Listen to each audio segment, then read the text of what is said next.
سكر ورجي ساو سكر ورجي ساو سكر ورجي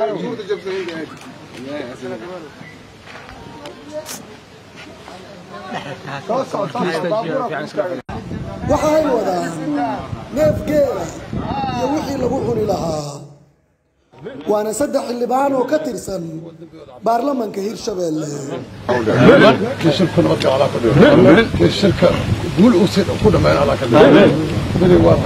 waxay u keeneen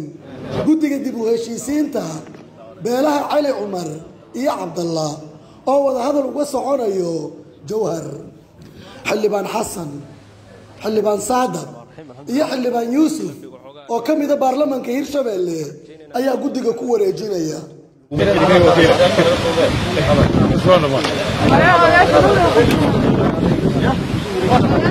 waxaana ay raacsadeen kelmado dardaarana in caasimadda Hirshabeelle ay ka dhacdo dib u heshiisiin aad u furan aad u qalbi furan maadaama dawladdu ay tahay dawlad cusub qorshihii ugu horeeyay in laga dhigo dib u heshiisiinta ehelkeena deegan degmada Cadale muddo badan maalmo badan ay socotay ka xildhibaan ahaan xildhibaanadeena waxaan garaysanay inaan u muujino dareenkeena inaan u muujino heerka aan ka taagannahay ehelkeena in ay muwaafaqo ay ka soo saaraan gogoshan fariinta anaga aan wadno waxay tahay inaan ehelkeena u baahannahay in ay noo soo bixiyaan guul tawfiiq ah oo aan dhammaanteen ku wada faraxno oo aan dhammaanteen ku wada qanacno maanta waxaan keennay waxii karaankayna ah oo awoodeyna ah ayaan keennay macnaheedu ma ahan waxa kaliya awoodeyna inaan keennee waa wax aan rabnay inaan u muujino dareenkeenna sida aan ugu baahannahay midnimada ehelkan oo muddo badan la wada sugayay way ka duwan tahay gogolihii hore gogoshan waa gogol madaxweynihii uu fidiyey waa gogol muwaafaqo ay ku yihiin xildhibaanadii waa gogol ay muwaafaqo ku yihiin siyaasiyiintii runtii waxaan uun muujihaynaa kaliya dareenkeenna iyo farxaddeenna iyo runtii wanaagga iyo rajada fiican ee aan ka sugayno shirka halkan ka socda maalmahan inuu ku soo gabagaboobo wax wanaagsan oo aanay dhicin dagaal qabiil sokeeye oo walaalo ah inay isku dilaan degmada Cadale runtii mar labaad iyo mar saddexaad odayaasha dhaqanka iyo nabadoonnadaba waa uga mahad celiyaynaa dadaalkooda ay muujiyeen sida runtii daacadnimada leh oo howlahoodii ay u soo daayeen ay maadeen habeen iyo maalin ay u soo taagan yihiin inay dadkan walaalahood ah iyo eheladooda islaynaayay muddada dheerna dhibaatadu ay maano gogoshii dadkeena walaalaha lagu heshiisiinayay oo madaxweynuhu furay wax kalena uma imaanin inaan u duceyno kana qayb qaadanno gogoshaas u imaanay gogolna mar walba haddii la dhigo xoogaa dhibaatadeedu waa iska badan tahay laakiin waxaan rajaynaynaa insha allahu tacaala gogoshaan inay noqoto mid lagu guulaysto degmada Cadale wax badan aan ka rabnaa inay laga fuliyo haddaanna xildhibaanadii ka soo jeeday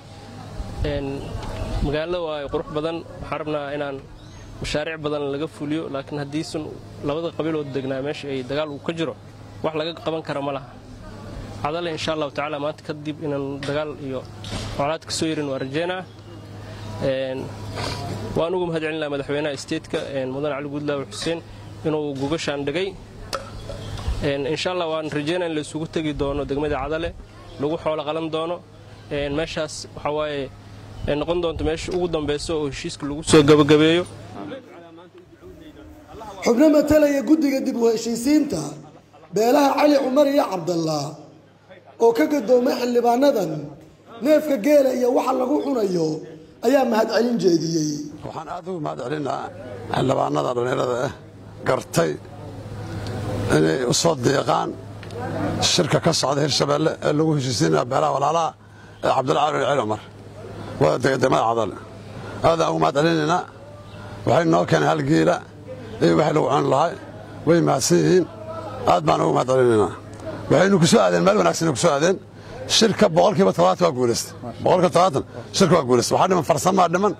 waxaan jecelnaa 4 saac soo socoto in shirka wajigiisa hore inta lagu soo gabagabeeyay qaybta labaad loo qaado hirshabeelle xildhibaanada hirshabeelle ee shirka ku soo taageeray wax dheefkoodi iyo fikirkoodi ku soo taageeray shirkii oo socdana iyaguna aadan ugu mahad celinayna wax dheefkiina maalkiina laydii barakeeyaan leenahay shirka ma laba beelood oo walaalo ah oo ahal ah oo wiligood maaragtay di ilaahay madris ahay isku dhacoodi meel wanaagsan maraysa heshiiska hordhacay meel wanaagsan oo dhameystira ka dhiman oo muddo soo jiitamaysa colaadooda halkan maanta qaybtii hore wajiga hore feeska hor lagu soo gabagabeeyay oo maanta Britain oo dhamaanayso meel 100% sidoo doonada sheegay 70 la soo gabagabeeyay 30 kuna hartana xaga aan la aadi doono muddooyinkii ugu dambeeyay magaalada Jowhar ee caasimadda Hirshabeelle waxaa ka soconayay shir uu daafuray madaxweynaha Hirshabeelle Cali Gudlaabe Xuseen kaasi oo ujeedadiisu tahay in gacmaha la isugu saaro beelaha Cali Umar iyo Cabdalla Caroone oo in ka badan 30 sano dagaal qabali ah uu dhaxeeyay